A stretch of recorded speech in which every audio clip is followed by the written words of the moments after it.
네. 오늘은 제 하이델베르그 교리입니다.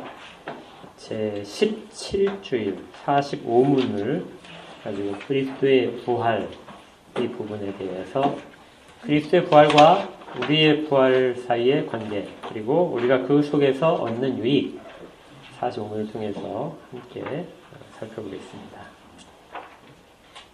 45문 제가 질문을 읽고 답은 같이 읽겠습니다. 질문입니다. 그리스도의 부활은 우리에게 어떤 유익을 줍니까? 첫째, 그리스도는 부활로서 죽음을 이기셨으며 죽으심으로써 얻으신 의에 우리로 참여하게 하십니다. 둘째, 그의 능력으로 말미암아 우리도 이제 새로운 생명으로 다시 살아났습니다. 셋째, 그리스도의 부활은 우리의 영광스러운 부활에 대한 확실한 보증입니다. 우리가 지난주까지 해서 그리스도의 낮아지심에 관한 내용을 했습니다. 이게 하이델베르그 요리문답에서는 낮아지심과 높아지심에 대한 구별을 하지 않지만 그 이후에 이제 그리스도의 낮아지심과 높아지심을 이제 구별을 해서 설명을 하기 시작을 하는 거예요. 낮아지심이 어디까지냐? 낮아지심은 그리스도의 고난과 연결되어 있습니다. 그래서 우리가 지난주에 살펴본 내용인 음부에 내려가셨으며 이 부분을 이제 신학적으로 어떤 분들은 낮아지심 속에서 보는 것이고요. 그리고 어떤 분들은 높아지심 속에서 보게 됩니다. 그래서 루터 선생 같은 분은 높아지심 속에서 승리를 선포하기 위해서 이제 음부에 내려가셨다 이렇게 보고 천주교도 그렇고요. 거기에 비해서 낮아지심 속의 연장 속에서 그렇게 보는 것이 이제 우리 개혁파와 장로교의 이제 원칙적인 입장이 되는 것이죠. 그래서 그 음부에 내려가셨으니까 해석하기에 따라서 이제 다른 관점에서 살펴보게 됩니다. 그런데 이것이 이제 그러면 낮아지심에 속한다고 우겨야 되느냐, 아니면 높아지심에 속한다고 그렇게 강조를 해야 되느냐, 이 부분에서 경계에서는 조금 애매한 것 같아요. 그래서 이제 모두 다 어떻게든지 간에 그것이 낮아지심인지 높아지는 간에 우리의 현재 상태, 우리와는 직접적인 관계가 사실은 없습니다. 왜냐하면 우리는 그것을 겪지 않기 때문에 그렇죠. 우리가 음부에 내려갈 일이 없어요. 또 웨스트민스터 신앙고백서처럼 우리가 죽음의 상태, 사망의 권세 아래 묶여져 있는 상태도 우리에게는 없습니다. 그리스도께서 그걸 다 이기셨기 때문에 그래요. 그래서 오늘 부활에서도 그것이 첫 번째 그리스도께서 부활하심으로 말미암아 죽음을 이기셨다. 그래서 우리는 신앙 고백서에서 이야기하는 그 상태를 우리가 겪지 않게 됩니다. 그래서 결론적으로 얘기하면 어떻게 보든지 간에 우리와는 상관이 없는 그런 부분이지만 그리스도의 하신 사역에 관해서 그리고 그분의 직분에 관해서 살펴볼 때는 신학적으로는 그렇게 좀 두 가지가 나누어지는 부분이 있긴 있어요. 그렇다고 하면 아주 근본적으로 생각하지 않도록 하는 게 중요합니다. 하이델베르그 요리문답에서 45문에서는 이제 부활을 다루는데요. 부활을 다루기에 앞서서 이 하이델베르그 요리문답을 작성한 두 분 중에 한 분인 우르시누스가 이런 멘트를 하면서 시작을 해요. 해설서에 보게 되면 이렇게 되어 있습니다. 중보자의 낮아지심은 영원히 계속될 것이 아니었다. 그러니까 낮아지심은 그쳤다는 것이죠. 그가 한 번 고난당하시고 죽으시는 것으로 좋겠다. 그러니까 한 번의 고난당하심으로 모든 것들을 다 만족시키셨다는 것입니다. 그러나 그리스도의 낮아지심으로부터 흘러나오는 복들을 보존시키는 그의 공효와 능력은 영원토록 지속될 것이다. 그러니까 낮아지심의 그 결정적인 것은 십자가의 죽으심이죠. 그런데 그 모든 것들은 일회성으로 끝난 것이에요. 다시 반복될 수가 없습니다. 그렇다면 그분이 예수 그리스도께서 얻어내신 그 모든 공효, 우리가 공로라고 표현하는 그 모든 것들과 그리고 그것을 각 사람에게 적용시키는 능력은 영원토록 지속될 것이다. 그러니까 우리의 지금 현재 상황 속에서는 그리스도의 낮아지심으로 얻어주신 것들, 그 모든 것들이 우리에게 현재 그리스도의 능력 때문에 우리에게 지속적으로 적용되고 있다는 것이죠. 이것을 먼저 밝히면서 이제 부활로 설명이 들어갑니다. 여기에서 영원토록 지속된다는 말은 우리가 그리스도께서 죽으신 이후부터 모든 시간에 걸쳐서 적용된다는 의미가 1차적으로 있어요. 그래서 우리는 영원히 그리스도께서 거두신 모든 것들 공로에 의지할 수밖에 없습니다. 그런데 한 가지 가능성은 또 시간적으로 그 이전도 영원 속에 속할 수 있어요. 그래서 구약의 백성들도 동일하게 그리스도의 낮아지심으로써 모든 이루신 그 복들을 적용을 받는다는 것이죠.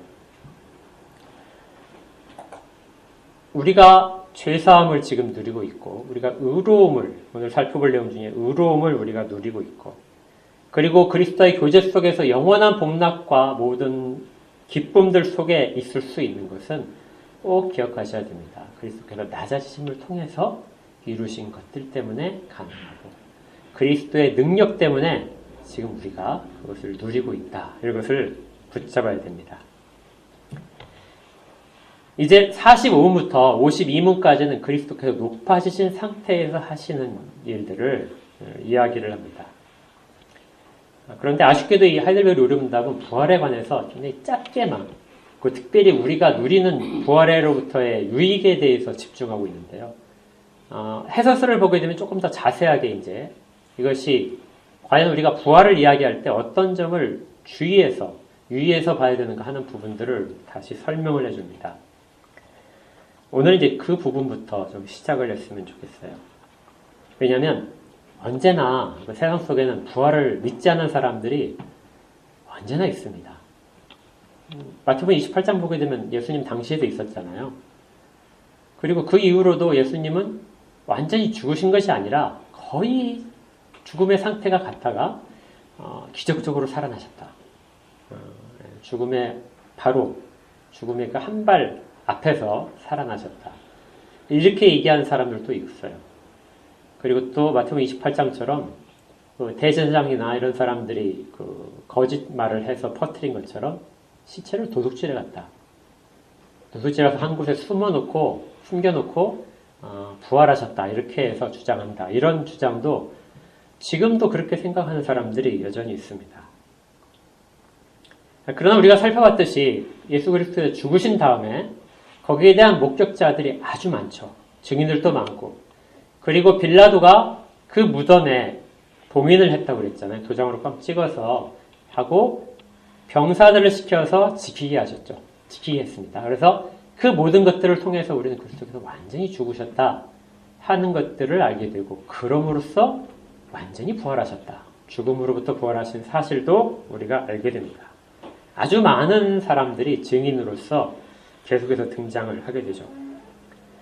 그래서 그리스도의 부활은 역사적인 사실입니다. 이것을 부인하게 되면 아까 우리가 고린도전서 15장에서 읽었던 것처럼 우리의 믿음은 다 헛것이 되는 것이죠.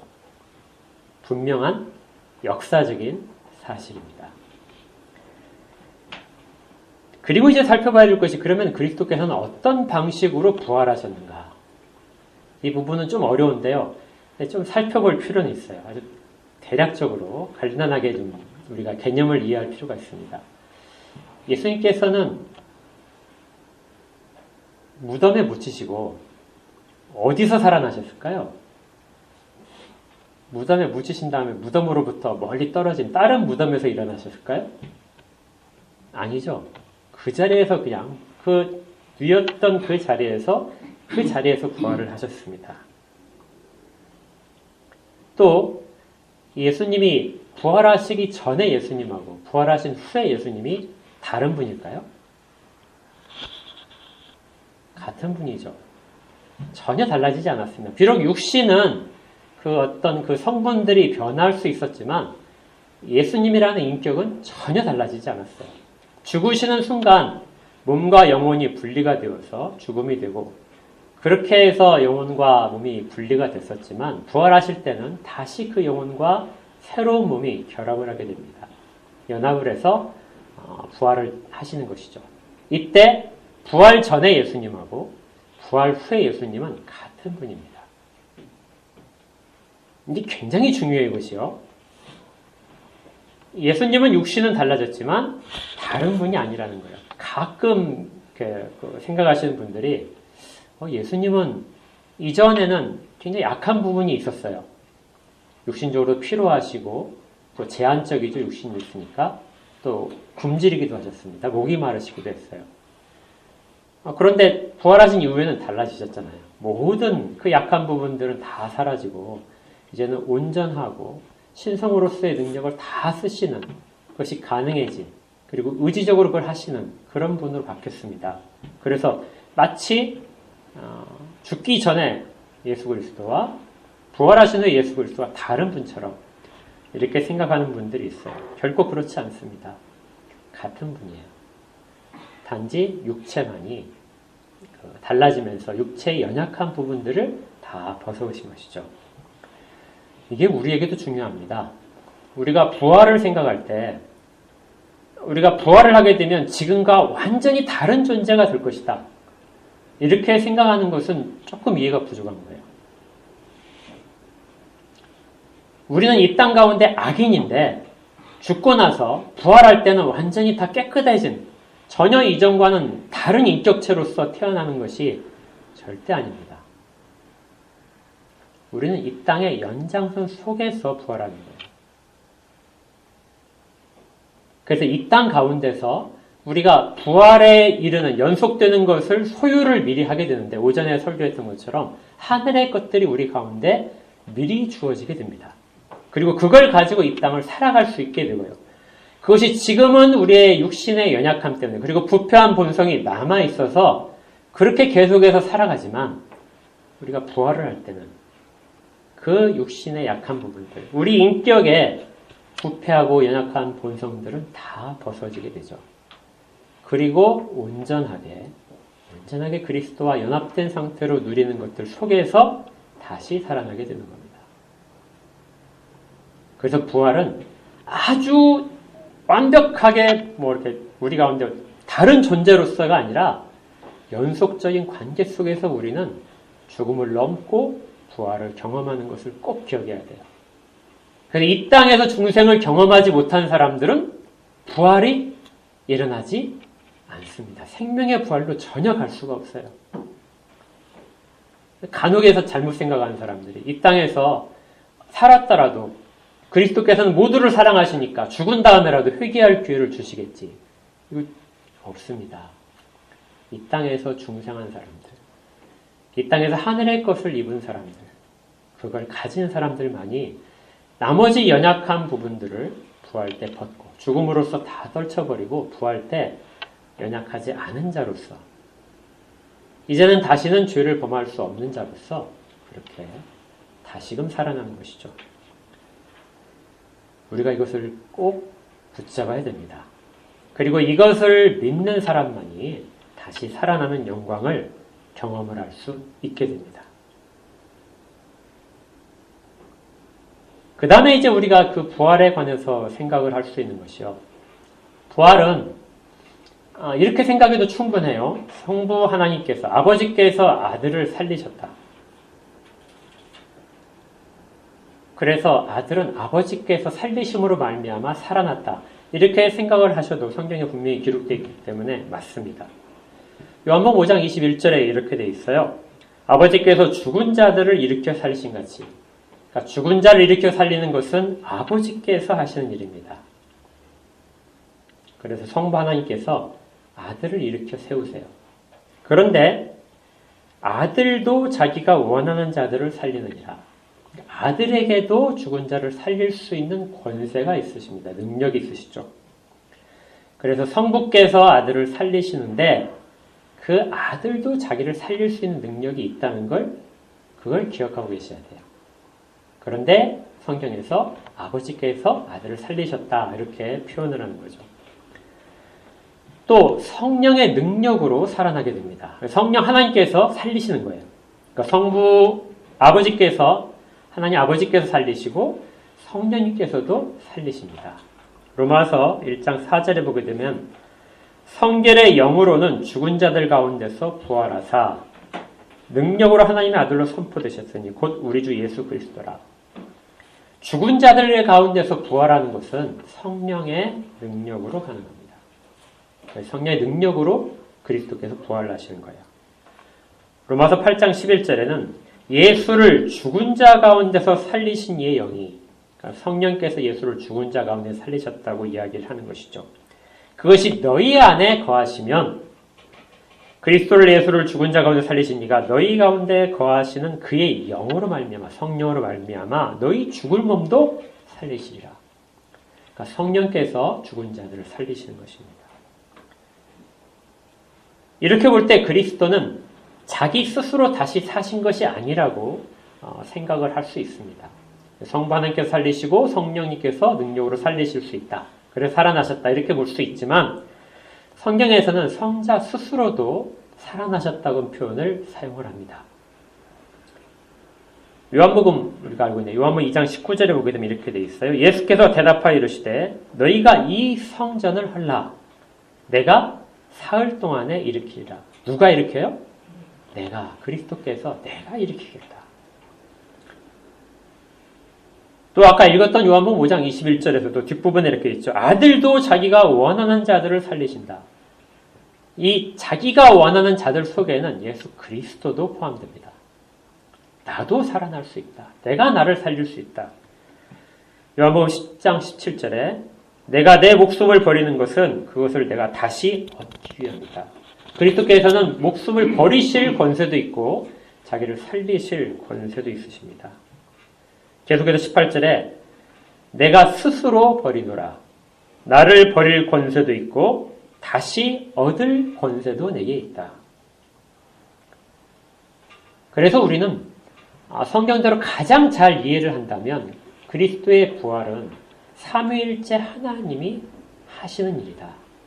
이걸 기억을 하면 가장 좋습니다.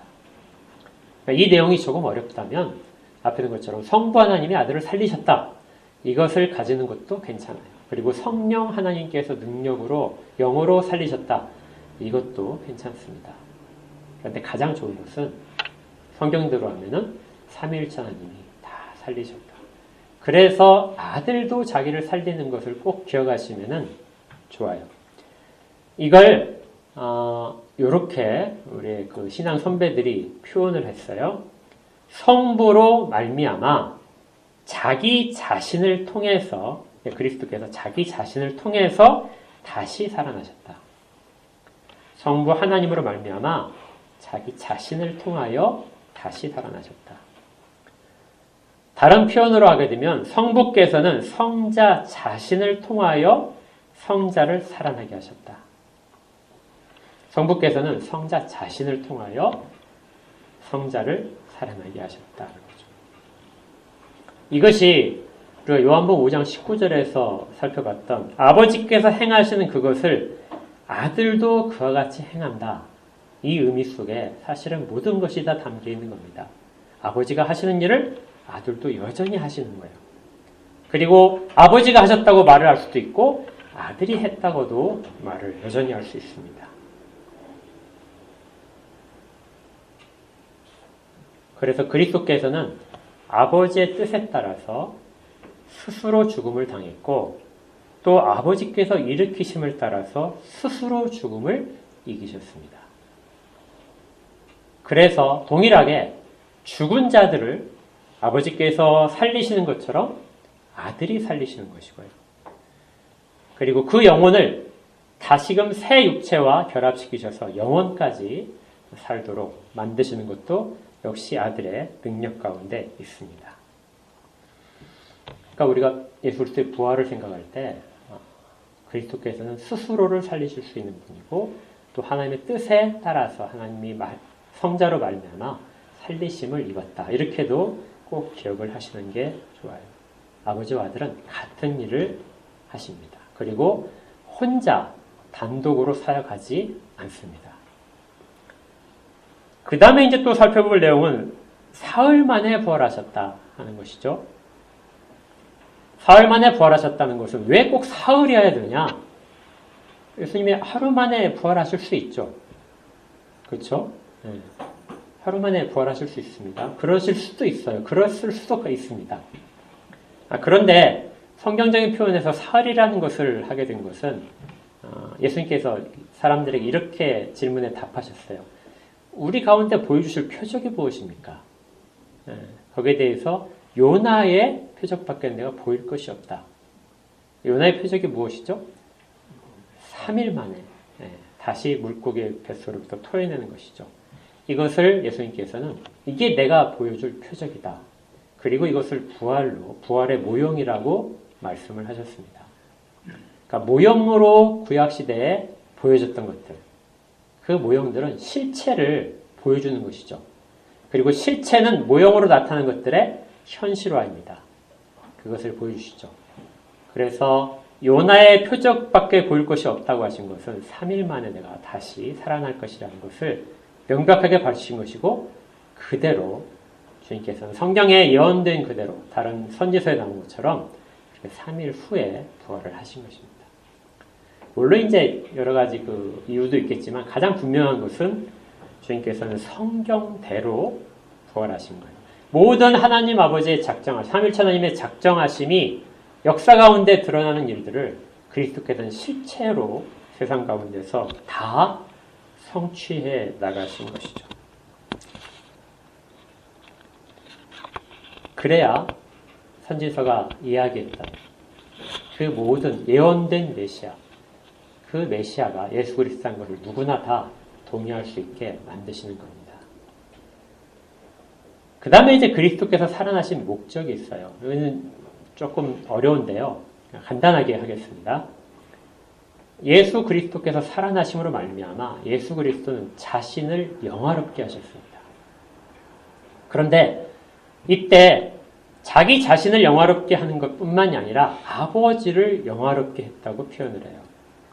요한복음 17장에 나중에 이제 더 자세히 하겠지만 요한복음 17장 1절에서 예수께서 이 말씀을 하시고 눈을 들어 하늘을 우러러 이르시되 아버지여 때가 이르렀사오니 아들을 영화롭게 하사 아들로 아버지를 영화롭게 하옵소서.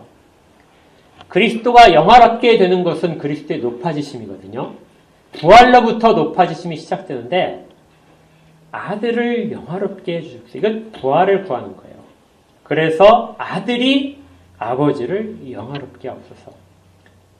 그러니까 부활하시면서 그리스도가 영화롭게 되시는 겁니다. 이전의 모든 연약한 부분들이 다 떨어져 나가야 돼요. 그리고 이전의 모든 영광들을 다시 취하십니다. 그런데 이걸 통해서 그리스도는 또 무엇을 하시냐면 아버지를 영화롭게 한다. 아버지가 이 땅 가운데서 베풀어 주신 모든 뜻들, 작정하신 것들에 대해서 이것들을 성취함으로 말미암아 하나님에 대한 것들을 영화롭게 한다는 것이죠.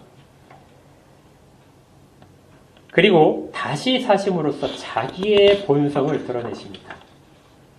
예수님이 어떤 분이시죠? 생명이잖아요. 생명이 죽음에 붙들려 있을 수가 없습니다. 예수님은 하나님이시잖아요. 하나님이 사망의 권세에 붙들려 있을 수 없어요. 그래서 스스로 부활을 이기시고 살리심을 입은 것은 모두가 다 그분이 이전에 우리 가운데 계셨을 때 어떤 분이었는가를 세상에게 다시 한번 선포하는 겁니다. 그분은 부활이요 생명이다. 그분 자체가 주님께서 말씀하셨듯이 나는 부활이요 생명이니. 이게 주님이 사역 가운데 밝히시는 정체성이거든요. 이걸 선포하셨는데 어떻게 죽음에 매여있을 수가 있겠습니까? 어떻게 생명이 사망으로 인하여 삼킨바 되어서 사라질 수 있겠나요? 만약에 그리스도께서 생명을 주시는 분이라면 사망 권세 아래 계속해서 붙들려 있을 수 없는 것이죠. 만약에 붙들려 계신다면 다른 사람을 살아나게 하는 일을 하실 수가 없습니다. 스스로 살아나셔야 다른 사람을 살리실 수 있는 것이죠. 그래서 만약에 그리스도께서 살아나심이 없었다면 아까 읽었던 것처럼요. 그렇다면 죽은 자가 살아나는 일은 아예 꿈을 꿀 수도 없는 불가능한 일이 될 겁니다. 그런데 그리스도께서 살아나심으로써 실제적으로 그분이 부활하시고 그분이 주시는 생명이 영원히 지속될 것이라는 거예요. 그것을 증명을 하신 것입니다. 다시 죽지 않는 살아남이죠. 그래서 이것은 한편으로는 그 이전의 모든 그리스도께서 짊어졌던 저주들, 그 저주들이 다 하나도 남김없이 다 제거되었다는, 다 소멸되었다는 선언이기도 합니다. 만약에 그 중에 사망으로 이르는 저주를 하나라도 정말 이 땅의 많은 사람들 중에서 어떤 한 사람, 구원받을 자 중에서 한 사람의 죄, 그걸 만약에 예수님께서 짊어지지 못했더라면 예수님은 살아나실 수가 없어요. 죽음의 연속에서 계속적으로 그 하나의 죄 때문에 계속해서 계셔야 됩니다.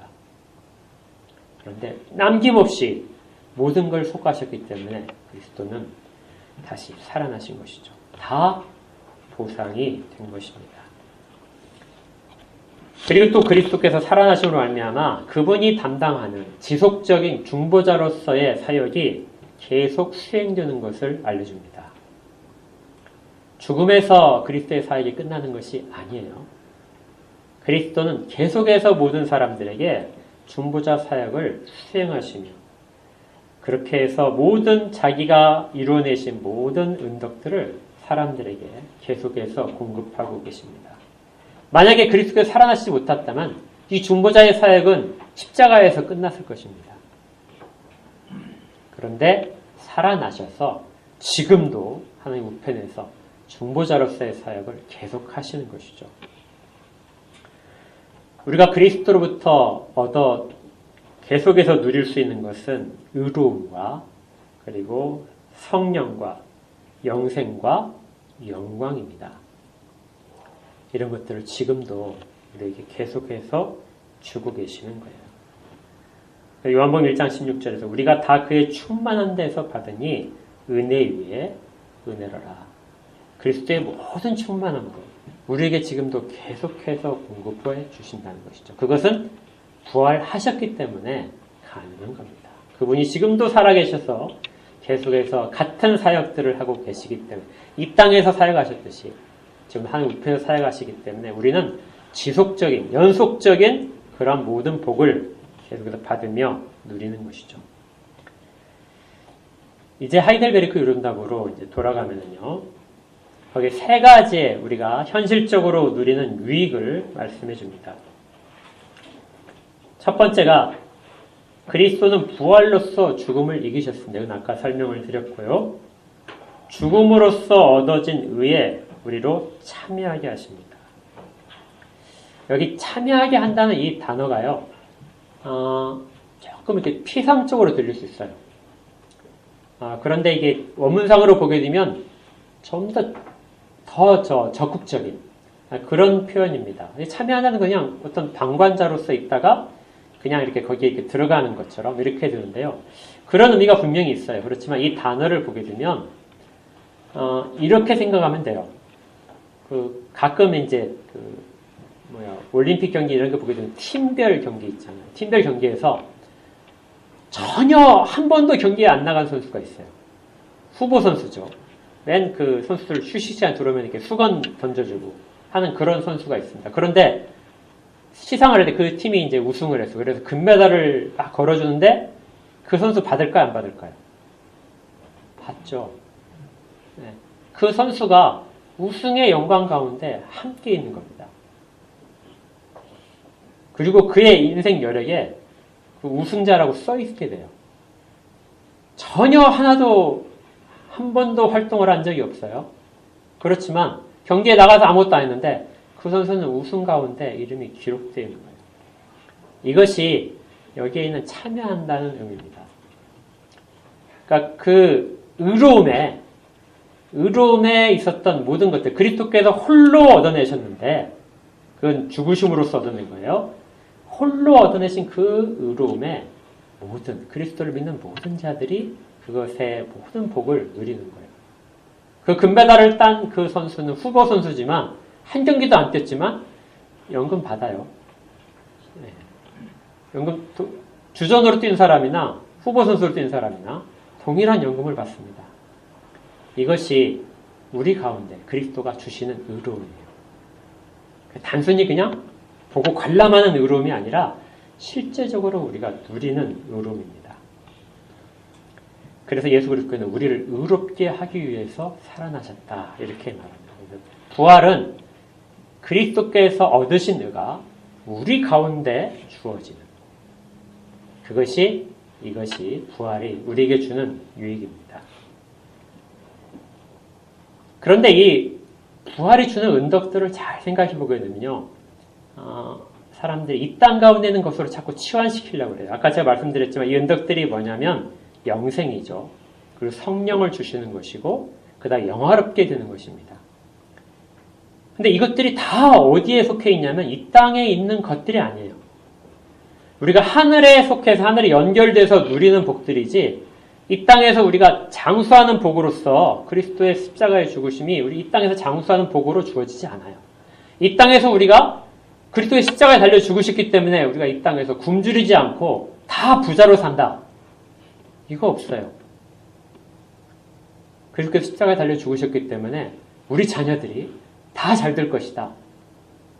우리도 모든 병을 다 이길 것이다. 이거 없습니다.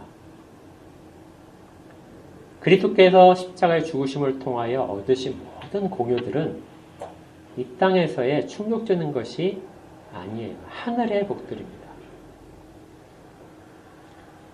근데 대부분의 사람들은 이것을 어디에 꼭 연결시키고 싶어 하냐면 이 땅 가운데 있는 곳으로 연결시키고 싶어 해요. 그래서 부활을 경험한, 우리가 부활에 참여한 자라면 이 땅 가운데서 우리의 잘못된 것들이 다 해결돼야 되는 것으로 그렇게 오해를 하기도 합니다. 이건 우리가 언제나 다 쉽게 빠지기 쉬운 함정이에요. 철저하게 시간 속에서 그리고 우리가 이 땅을 살아가는 공간 속에서 모든 것들을 해결하려고 하게 되면 하늘의 것들을 볼 수 없게 됩니다. 신자의 본성은 하늘에서 온 것이고 신자가 거듭남으로 말미암아 누리는 모든 복락은 하늘에 속한 복락입니다. 그렇다고 우리가 이 땅 가운데서 아무것도 우리에게 일어나지 않느냐? 일어나요.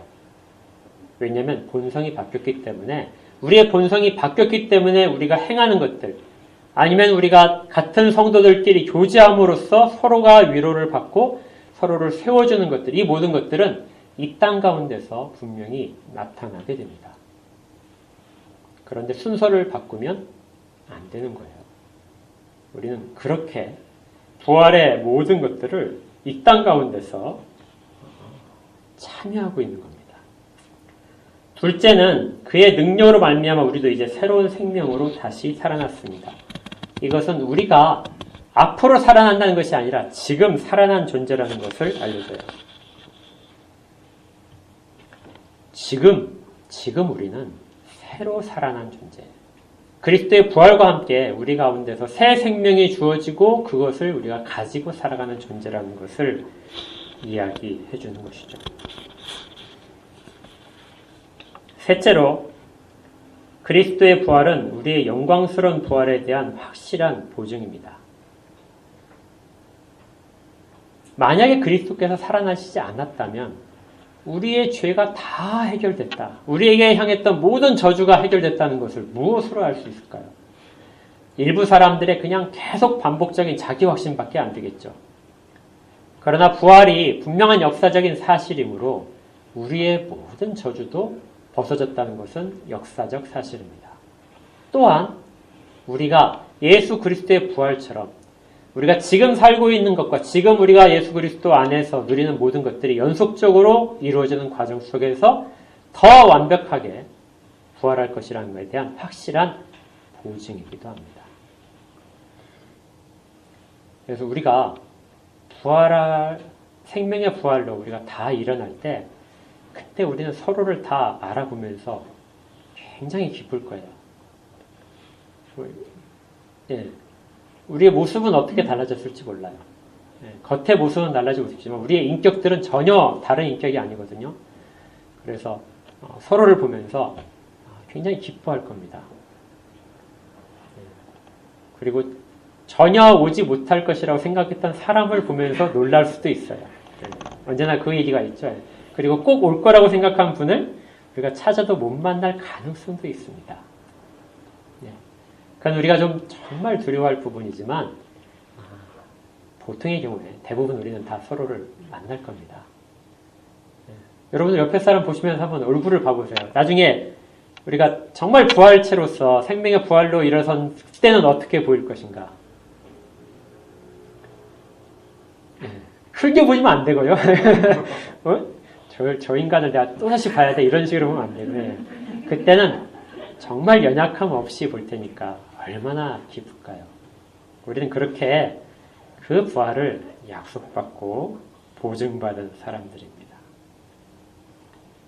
그래야 하나님의 공의가 이 땅 가운데서 그리고 영원까지 지속되는 가운데서 우리에게 주는 유익들이 되는 것이죠. 우리가 이제 그리스도의 부활을 보면서 우리의 부활과 이렇게 연결시켜야 됩니다.